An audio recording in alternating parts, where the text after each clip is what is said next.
Flowers. Yeah, another thing we've never seen Casey, before. tell me to go. What's that? Tell me to go to No, dude. Every time I get in here and I pick up for you on crunch time, I'm just glad when it's like triple overtime, you're just kind of hanging out. I just wait for you. The Clippers. GMs and coaches, when they're one guy with the two jobs, it does not work. We were talking about this the other night. Doc, ever since that's been off, the enjoyment of coaching again, what he's done with these players, he may not win it, right? Malone, you got Nate, you got obviously Bud. But has anybody done a better job coaching this year in either conference than Doc? I would say no, because after the trade deadline, I thought for sure the Clippers are, headed, for, 9th, 10th, 11th spot. They play well, but Doc has this team believing, hey, they can get into the playoffs, not win a series, I don't think, but come out and compete. And I think that's a testament to Doc. I think it's a testament to Lou Williams, Montrezl Harrell, Patrick Beverley, those leaders of that team. They will not quit. This has been Doc has done a phenomenal job, especially with these young guys. The word people in this day and age of statistics, everybody's got their calculators out. Right. They don't use enough culture.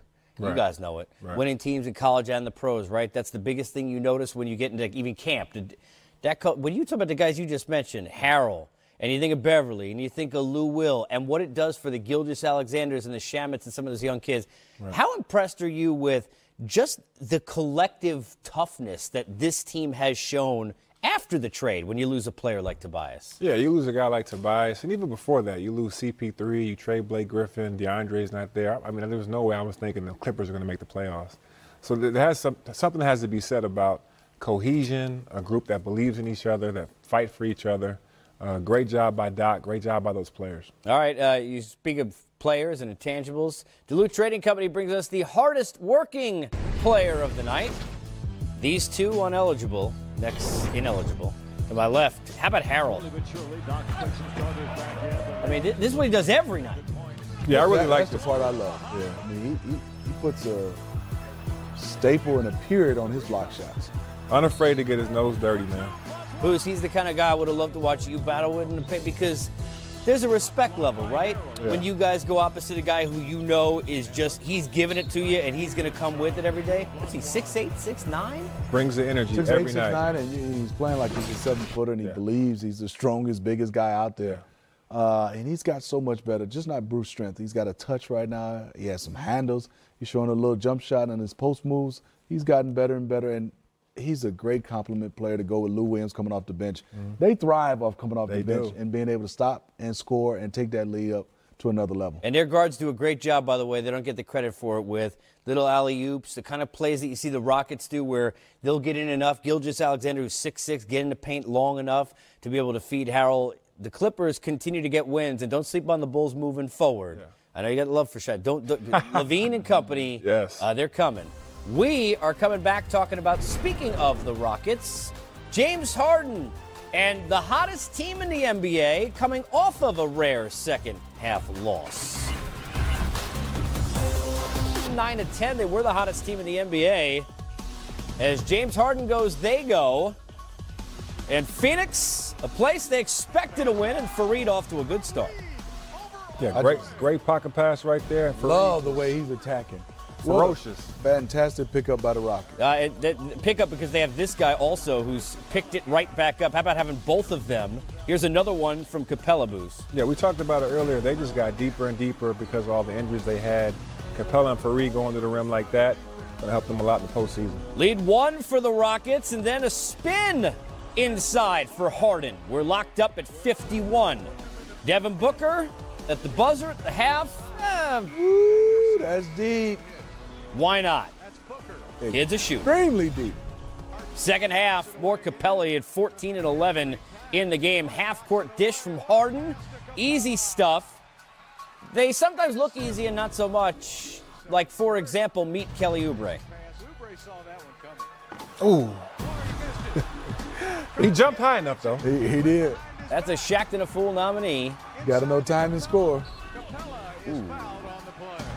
Yep, shake that one off and look at this instead. Through the legs, Booker, and then over Harden. Watch this again on Capella Boost.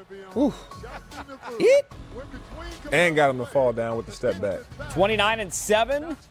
Devin, we're locked up at 69. Good game. Eric Gordon when he's going, Smitty, and that supporting cast can hit from deep, that's a tough team. Yes, indeed, and great job by Shumpert driving and kicking it out to Eric Gordon, making his three a little bit easy. 19. This is tough. And boy, James is making it look easy. Nobody hits better contested shots than him in the league. I mean, it's ridiculous. And drive to the paint. 41 points, 11 assists, 9 rebounds. How about 6 steals and 3 blocks? Did you say 6 steals? 6. I'm impressed by the 6 steals. Yes, indeed. And 3 blocks. Look, no Chris Paul, who had rest, which I appreciated. Didn't say load management. It's harder to fit on the board in parentheses. Meanwhile, Milwaukee in the East, they've been at the top. Giannis there, and Miami's been looking for justice at the back end. Get D-Wade into the postseason. Winslow, the three-pointer, and then Wade County going to work. That's a nice crossover and a nice little oop-de-doo by D-Wade. Not left. Over to the right, past Connaughton. They'll meet again in a second, foreshadowing. Meantime, Dragic, different team when he's running the floor. Yeah, pushes the tempo a little bit, gets everybody involved. They got a great-looking bench over there. He's the guy who makes the right play. Lead was 23. Winslow from Wade. Dookie! All of his 20 were in the half. Largest halftime deficit for the Bucks all season. It was 20, 62-42. But then they got deep with the guys who need to do it in the postseason. Smitty, Middleton first. Yeah, that three-point shot is so important to the Milwaukee Bucks. It gives a lot of space for Giannis. And those guys being able to knock down shots is definitely helping. I give a lot of credit to that second unit. 31 points in the second half. Euro stepping past Adebayo. Giannis gets fouled, misses the free throw, but lead is cut to 6. Then, scary moment, I said Wade and Connaughton would meet again. Here they are. Hard fall. And you watch again, and I always worry about, especially with the size at the NBA level, that wrist, where we see so many injuries. It's your instinct, right, Bruce? Break your fall. It is, man. Unfortunate fall right there. Great thing about D-Wade, he always gets back up. Definitely a tough competitor. He did. Spoiler alert, he would be back. Would it be enough? Smitty talked about the threes as we watch number 3 walk off, another 3 go in, and Mirotic, one of those guys we could be talking about as a big deadline acquisition. Yeah, not only did they knock down the 3 ball in that second half, they also defended 36 points in the entire second half of the Miami Heat. Lay-in, easy for Giannis, too easy from Bledsoe. The Heat trying to hang in down 10. D-Wade is back in, but nothing he can do to stop this. Watch Giannis off the miss, wants it more than everyone else. Yeah, just relentless, having an MVP kind of season. Just, you got to come up with that ball if you make That's like that video of Embiid in the offseason at the park with those kids. Yeah, watching, just reaching over, taking a great pass. I mean, it's crazy. 33 points, 16 boards, 9 assists for Giannis. Don't forget about his blocks and steal, too, Casey. Yeah, and that hard play that we saw, doesn't that define the way you got to love the way he plays, the way you play the game. Just tough, man, tough. And I really enjoy watching him play. I'll tell you what, Bucks fans enjoying it as well. 113-98 is your final. Standings in the East. Bucks, Raps, Sixers, Pacers, Celtics on the road as of now. Interesting. Yeah, real interesting.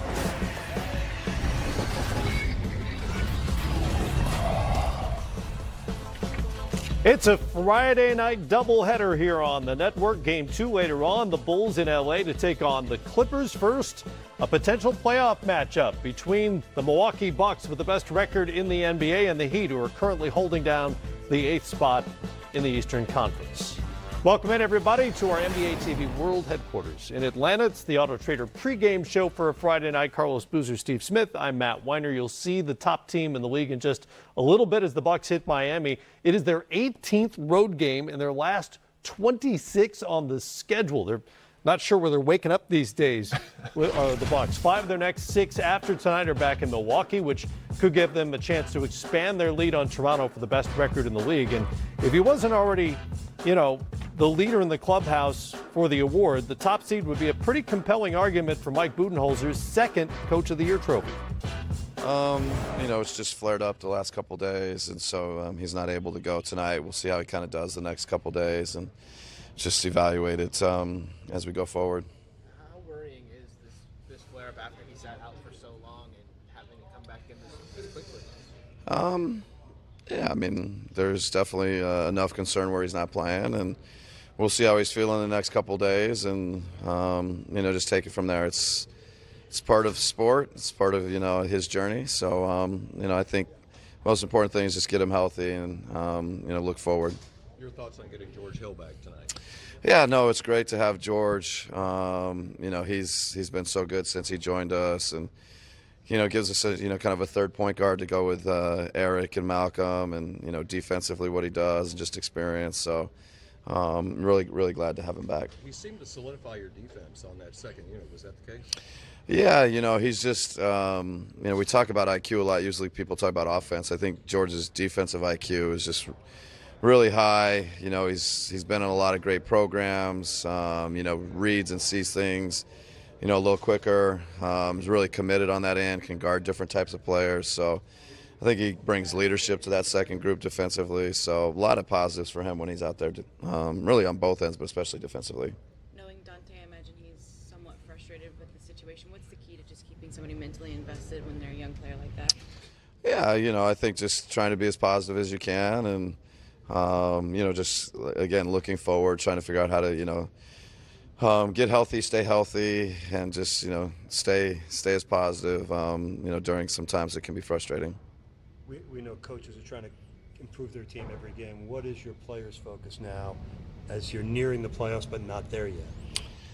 Yeah, I think defensively, if and when we make any kind of changes or adjustments, can we be sharper, less kind of slippage, less errors, whether we're in our basic stuff or we make a change.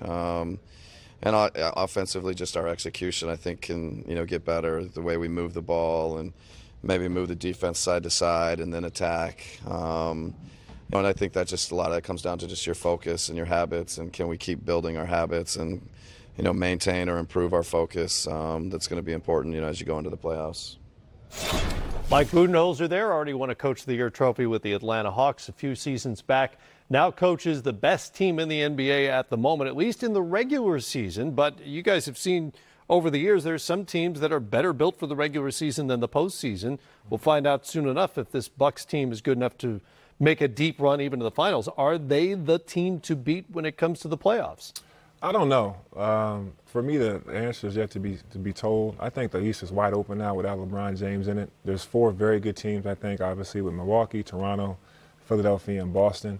Indiana's doing very well. I just don't think they're going to come out the East without Victor Oladipo. But Milwaukee's done a great job. I said in the back, I love their defense. They got a lot of guys that do a great job of defending. They can switch multiple positions. And they got Giannis, the Greek freak, who takes care of everything else.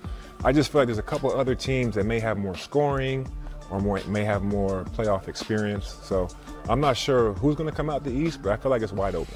Well, Smitty, according to Vegas, the Bucks are now the favorite to come out of the East. Milwaukee's become more and more of a favorite as the season gone on, as they've continued to pile up wins, while the Celtics have gone the other direction. You're not Vegas, you're Steve Smith, but I'll ask you to handicap it. The one reason is, and I love Giannis Antetokounmpo. I think for sure he could win the MVP, rightfully so, in the regular season. But what can you take away from Giannis in the playoffs? And if you want to load up, and there's nothing wrong with that, that's most great players. Sure. But most great players make you pay by kicking it out to guys that knock down shots or make plays. And they have Chris Middleton, they have Brogdon, and they have some guys that can shoot. Brook Lopez and Mirotic are 2 fantastic bigs that can shoot.